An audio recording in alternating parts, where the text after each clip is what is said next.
లీకుల లింకులు ఎక్కడా నీట్పై రంగంలో దిగిన సిబిఐ. అంటే మన నీటు లీకులు జరిగినాయి కదా, దాని గురించి నీటు నెట్ గురించి.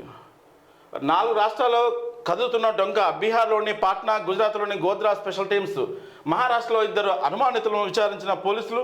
జార్ఖండ్లోని ప్రైవేట్ స్కూల్ నుంచి పేపర్ లీక్ అయినట్టు నిర్ధారణ. నీట్ రీ ఎగ్జామ్కు 750 మంది డుమ్మా. గ్రేస్ మార్కులు కలిపిన 1563 మంది అభ్యర్థులకు గాను 813 మంది హాజరయ్యారు.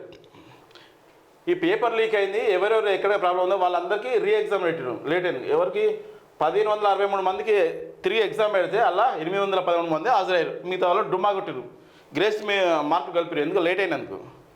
ఇక మరి ఎందుకు ఇచ్చారో అర్థం కావట్లేదు.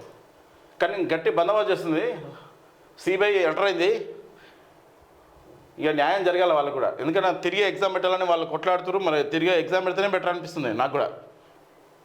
దేశవ్యాప్తంగా సంచలనం సృష్టిస్తున్న నీట్ పేపర్ లీకేజ్ వ్యవహారాన్ని తేల్చేందుకు సిబిఐ రంగంలో దిగింది. దీనిపై ఆదివారం కేసు నమోదు చేసి దర్యాప్తు ప్రారంభించింది. ఇందులో భాగంగా స్పెషల్ టీమ్స్ను ఏర్పాటు చేసి పేపర్ లీక్ లింకుపై దృష్టి పెట్టింది.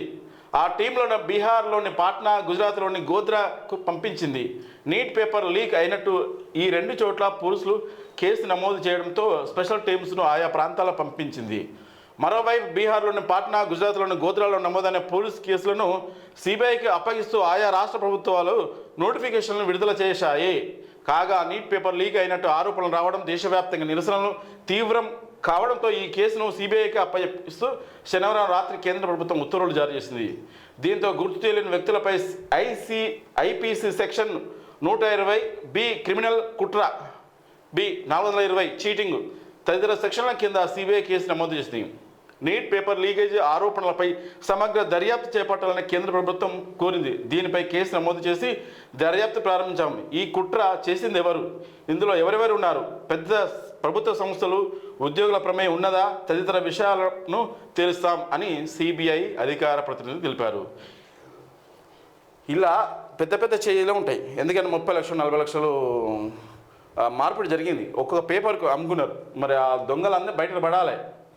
నీట్ పేపర్ లీకేజ్ కేసులో మరో 5గురిని బీహార్ పోలీసులు అరెస్టు చేశారు. వాళ్ళను నలందా జిల్లాకు చెందిన బల్దేవ్ కుమార్, ముఖేష్ కుమార్, పంకు కుమార్, రాజీవ్ కుమార్, పరంజిత్ సింగ్గా గుర్తించారు.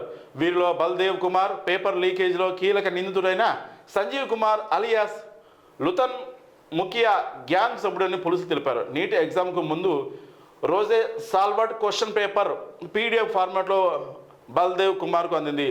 దాన్ని అతడు ప్రింట్ తీసి పాట్నా రామకృష్ణ నగర్లోని సేఫ్ హౌస్లో ఉంచి స్టూడెంట్లకు అందజేశారు అని చెప్పారు. బల్దేవ్ కుమార్ అతని అనుచరులకు జార్ఖండ్లోని దేవ్ఘర్ ఆశ్రయం ఇచ్చినందుకు రాజీవ్ కుమార్, పంకు కుమార్, పరంజిత్ సింగ్ను అరెస్టు చేశామని తెలిపారు. వాళ్లకు taxi driver Mukesh Kumar transport సౌకర్యం కల్పించాడని, అందుకే అతన్ని కూడా అదుపులోకి తీసుకున్నామని విచారించారు.